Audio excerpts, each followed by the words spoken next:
الحمد للہ رب العالمین وهو احکم الحاکمین وانا علی ذلک من الشاہدین والصلاة والسلام علی سید المرسلین وعلی آلہ وصحبہ اجمعین اما بعد فاعوذ باللہ من الشیطان الرجیم بسم اللہ الرحمن الرحیم الف لام میم ذلک الکتاب لا ریب فیہ ھدی للمتقین صدق اللہ العظیم۔ سورۃ البقرہ قرآن حکیم کی 114 صورتوں میں سے سب سے بڑی صورت، جو قرآن حکیم کے دوسرے نمبر پر اللہ تعالیٰ کے حکم سے رکھی گئی ہے، عبادت کے لحاظ سے اور آیات کے اعتبار سے بھی سب سے بڑی صورت ہے۔ اس کی 286 آیات ہیں اور 40 اس کے رکوعات ہیں، 25,000 اس کے حروف ہیں اور 6,021 اس کے کلمات ہیں۔ ان کلمات کے ساتھ، ان حروف کے ساتھ، ان رکوعات کے ساتھ، ان آیات کے ساتھ قرآن حکیم کی سب سے بڑی صورت بنتی ہے، جو تقریباً 2.5 پاروں پر مشتمل ہے۔ دوسری فضیلت اس صورت کو یہ حاصل ہے کہ قرآن حکیم کی ویسے تو ایک ایک آیت اللہ تعالیٰ نے ایک ایک آیت کو فضیلت بخشی ہے، ہر آیت فضیلت والی ہے، بلکہ ہر لفظ فضیلت والا ہے، ہر حرف فضیلت والا ہے۔ لیکن قرآن حکیم کی ساری آیات میں سب سے زیادہ فضیلت والی آیت، جس کو رسول اللہ صلی اللہ علیہ وسلم نے اپنی زبان مبارک سے خود فرمایا،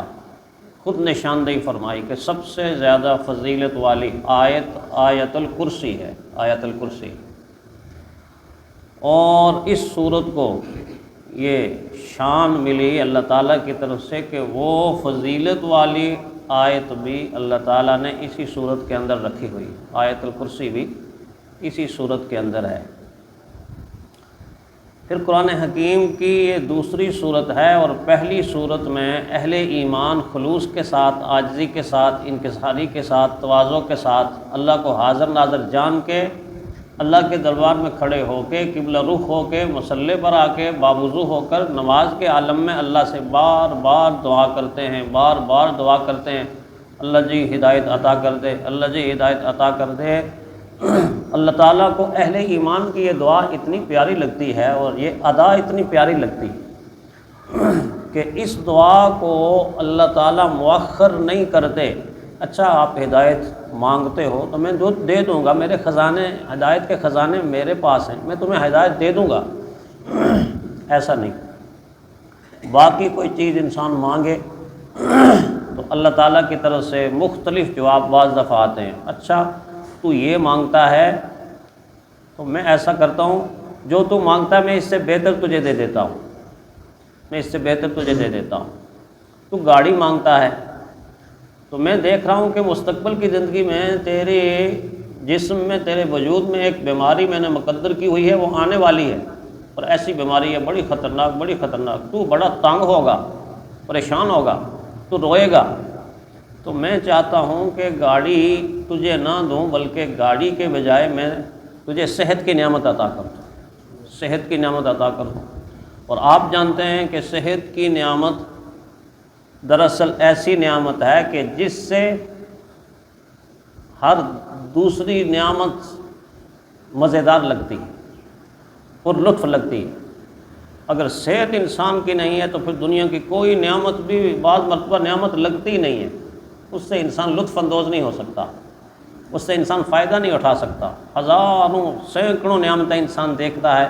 مگر صحت اس کو اجازت نہیں دیتی، تو دیکھتا تو ہے مگر استعمال نہیں کر سکتا، کھانے کی، پینے کی۔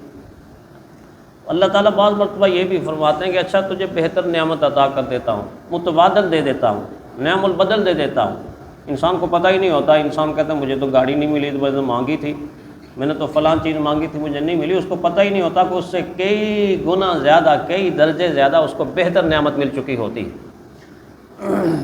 یا یہ ہوتا ہے کہ انسان اللہ تعالیٰ سے دعا کرتا ہے، اللہ تعالیٰ دیکھتا ہے کہ اس کے پاس بہت ساری چیزیں ہیں، گزارے لائق زندگی کے بہت ساری نعمتیں ہیں،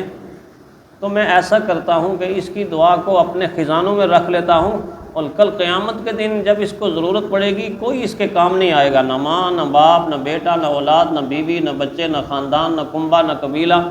کوئی دوست بھی اس کے کام نہیں آئے گا، سب دور ہو جائیں گے، تو وہاں اس کو بڑی ضرورت پڑے گی،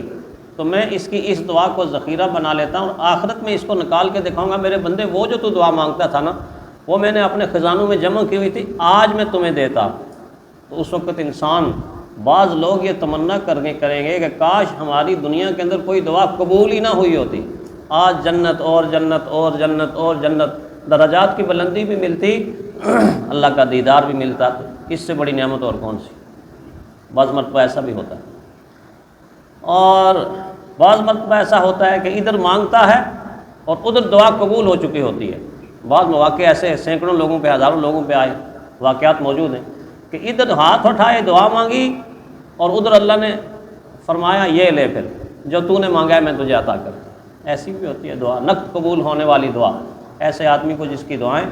نقد قبول ہوتی ہیں، مستجاب الدعوات کہتے ہیں، دعاؤں کے قبول ہونے والا آدمی، ایسے بھی ہوتا ہے۔ اور یہ دعا جو ہے یہ انہی دعاؤں میں سے ایک ہے کہ ادھر بندے نے مانگا اور ادھر اللہ نے کہہ دیا کہ جو چیز تو مانگتا ہے نا، اس سے قیمتی اور کوئی چیز ہے نہیں کہ میں اس کا تجھے متبادل دے دوں، میں اس جیسا تجھے دے دوں، یا اس کے بدلے میں کوئی اور چیز تجھے دے دوں، جو تو دعا مانگتا ہے اس سے قیمتی کوئی اور چیز نہیں ہے، اور وہ قیمتی ہدایت مانگتا ہے، تو ہدایت مانگتا ہے، تو چل پھر تو نے اخلاص سے مانگا ہے تو میں نے یہ 30 پاروں والا قرآن تیرے سامنے کھول کے رکھ دیا ہے، اب یہ ہدایت کا سرچشمہ ہے، ہدایت کا منبع ہے، ہدایت کا مرکز ہے، ہدایت کا نور ہے، معرفت کا نور ہے، معرفت کی روشنی ہے، دنیا کے اندر کامیابی کا زینہ ہے، قیامت کی سرخروئی کے لیے یہ قرآن حکیم ہے، یہ سارے کا سارا قیمتی خزانہ میں نے تیرے سامنے کھول کے رکھ دیا ہے۔ سورہ فاتحہ میں تو نے دعا مانگی ہے تو سورۃ البقرہ سے آغاز کر لے، تیری ہدایت کے راستے کھل گئے، کتنی جلدی دعا قبول ہوئی، کتنی جلدی دعا قبول ہوئی۔ تو سورہ فاتحہ اگر دعا ہے تو سورۃ البقرہ جواب دعا ہے، اور دعا کا کھلا ہوا ایک نتیجہ۔ اور پھر اللہ تعالیٰ نے اس سورت کو ایک جانور سے منسوب کر دیا، سورۃ البقرہ جانور سے منسوب کیا ہے، گائے کے نام پہ اترنے والی سورت، گائے سے منسوب ہونے والی سورت، گائے کے قصے کا ذکر ہونے والی سورت جو آگے ذکر ہوگا۔ انسان سوچتا ہے کہ اللہ تعالیٰ جانور کو بہت جلدی لے کے آگے ہیں، بعد میں تو لا سکتے تھے نا۔ سورۃ الانسان پہلے کیوں نازل نہیں ہوئی؟ سورۃ الدہر کا دوسرا نام سورۃ الانسان بھی ہے، هل اتى على الانسان حین من الدہر لم یکن شیئا مذکورا۔ تو سورہ انسان کو کیوں نہیں پہلے لائے؟ سورہ مومنون کو پہلے لے آتے، بہت ساری اور صورتیں تھیں جو انسانوں سے متعلق ہیں، تو ان کو پہلے نہیں لائے۔ پہلی صورت ہی یعنی سورہ فاتحہ کے بعد پہلی صورت ہی جانور کے نام سے منسوب کر دی، گائے کے نام سے منسوب کر دی۔ یہ اس لیے کہ انسان کی زندگی میں عبرت کے سامان اور نصیحت کے پیغام اور انسان کے منافع اور انسان کے فائدے اللہ تعالیٰ نے جانوروں کے ساتھ جوڑ دیے۔ بعض جانوروں کو انسانی زندگی کا حصہ بنا دیا، انسانوں کے ساتھ ملا کے رکھ دیا۔ بعض کو اتنی فوقیت دی کہ انسان اشرف المخلوقات ہونے کے باوجود ان کا شاگرد لگتا ہے اور وہ اس کے استاد لگتے ہیں، اس کو سکھاتے ہیں۔ عجیب بات ہے کہ اتنا بڑا علم رکھنے والا انسان کہ جس کو علم کی بنیاد پر اللہ نے اتنا مرتبہ عطا فرمایا، بعض معاملات میں وہ سیکھنے کی پوزیشن میں ہوتا ہے اور جانور سکھانے کی پوزیشن میں ہوتے ہیں، اور پھر ایک سبق نہیں ہے، سینکڑوں سبق اللہ تعالیٰ نے جانوروں میں چھپا کے رکھے ہوئے ہیں، جانوروں سے وابستہ کر کے رکھے ہوئے ہیں، اور اللہ چاہتے ہیں کہ آپ ان سے سیکھیں اور اپنی زندگی کو بہتر بنائیں، شیخ سعدی رحمۃ اللہ علیہ نے اس کی بڑی سادہ سی مثال دے کر سمجھایا کہ کوئی آدمی، اس کا گدھا تھا، تو جانور رکھنے والے جانوروں سے پیار بھی بڑا کرتے ہیں، تو وہ گدھے کے پاس کھڑا ہو کے نا اس کی پشت پہ ایسے ہاتھ پھیر رہا ہے اور اس سے باتیں کر رہا ہے۔ یہ مال مویشی رکھنے والے لوگ بعض دفعہ اس طرح کرتے ہیں، بھینس کچھ سمجھے نہ سمجھے وہ بھینسوں سے باتیں کرتے ہیں، گائے کچھ سمجھے نہ سمجھے وہ گائے سے باتیں کرتے ہیں۔ میرا ایک دوست تھا، جنگل میں ہم اکٹھے بکریاں چراتا تھا وہ، میں مال ڈنگر کے پاس ہوتا تھا، تو بکریوں سے اتنا پیار کرتا تھا کہ وہ ایسے بکری کو پاس بٹھا کے تو لاڈو تو کیسی ہے، اچھا تو بھوکی تو نہیں ہے، اتنا پیار کرتا تھا۔ ایک مرتبہ ایک بکری پہاڑی سے تھوڑی سی پھسل کے نیچے آ گئی اور ظاہر ہے کہ وہ زخمی ہو گئی، تو اس کو ذبح کیا اس کے بڑے بھائی نے، تو وہ سارا دن روتا ہی رہا، اس نے کھانا نہیں کھایا، وہ اتنا بکریوں سے پیار کرتا تھا۔ تو جانوروں سے لوگ پیار کرتے ہیں جو جانور رکھتے ہیں۔ تو شیخ سعدی فرماتے ہیں وہ گدھے کو ایسے پیار بھی کرتا تھا، کچھ باتیں بھی سکھاتا تھا۔ اب گدھے بیچارے نے کیا سکھانا ہے، وہ فلسفی تھا، تو بڑے بڑے فلسفے اس پہ جھاڑ رہا تھا۔ تو گدھا کی عادت ہے کہ گدھے کو کوئی ایسے ہاتھ پھیرے نا تو تھوڑی دیر کے بعد اس کی عادت ہوتی ہے تو یوں سر ہلاتا ہے، ایسے سر ہلاتا ہے، تو وہ سکھائی جائے اور گدھا سر ہلائی جائے،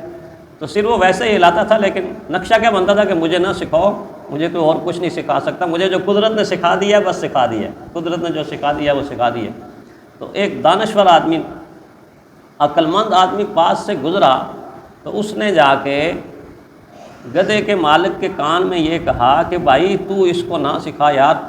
اس نے تیرے سے بہت کچھ نہیں سیکھنا، اگر تو سیکھ سکتا ہے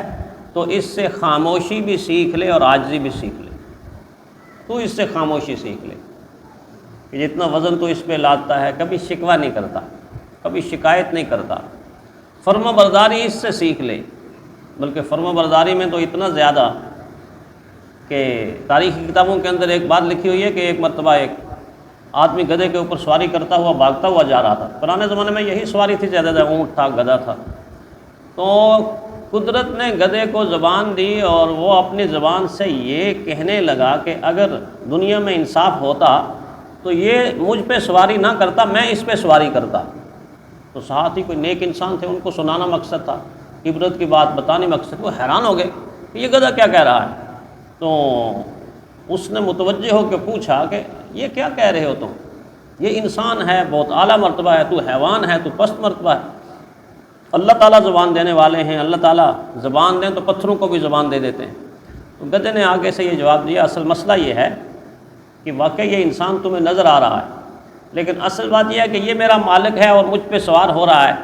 یہ دائیں کو موڑتا ہے میں دائیں مڑ جاتا ہوں، یہ بائیں کو موڑتا ہے یہ میں بائیں مڑ جاتا ہوں، یہ سیدھا چلاتا ہے میں سیدھا چلتا ہوں، یہ رکنے کا اشارہ کرتا ہے میں رک جاتا ہوں، یہ مجھ پہ وزن ڈالتا ہے میں برداشت کر کے چلتا رہتا ہوں، میں اس کا اتنا فرما بردار ہوں چونکہ یہ میرا مالک ہے۔ لیکن اس کی حالت یہ ہے کہ یہ اپنے مالک کی ایک بھی نہیں مانتا، اپنے مالک کی یہ ایک بھی نہیں مانتا، اللہ اس کا مالک ہے، یہ خدا کا نافرمان ہے اور خدا کے اشاروں پر نہیں چلتا، میں اس کے اشاروں پر چلتا ہوں، تو پھر میں بہتر ہوں اس سے کہ میں اپنے مالک کی پہچان رکھتا ہوں، اور اس کو اپنے مالک کی پہچان ہی نہیں ہے، یہ اپنے مالک کا فرما بردار ہی نہیں ہے۔ اب دیکھ لیجئے کہ کس طرح نصیحت عبرت کے اسباق ان چیزوں سے ماہرین حیوانات نے اس پر کتابیں لکھی ہیں، کئی سو صفحات کی کتابیں حیوانات کے اوپر۔ اس میں کسی گدھے کے بارے میں یہ بات لکھی ہوئی ہے کہ سمندری ماحول کے اندر سمندر کے جانوروں میں ایک گدھا ایسا پایا جاتا ہے، اس کی شکل گدھے کی طرح ہوتی ہے کہ اگر کہیں کوئی انسان یا کشتی، انسان سمندر کے اندر اتر جائے اور پانی کی موجوں میں آ جائے، یا کشتی ٹوٹ جائے اور لوگ سمندر میں اتر جائیں، یا جہاز ٹوٹ جائے تو لوگ سمندر میں بکھر جائیں، اگر قریب کہیں وہ جانور ہوگا گدھے کی شکل کا جانور ہوگا، تو وہ جانور فوراً انسان کو اپنی پیٹھ پہ ایسے رکھ کے، نیچے ہو کے ایسے رکھ کے تیزی کے ساتھ کنارے کی طرف بڑھتا ہے اور کنارے کے اوپر آ کے وہ پھینک دیتا ہے۔ اس کو کہتے ہیں انسان دوست گدھا۔ آپ اندازہ کریں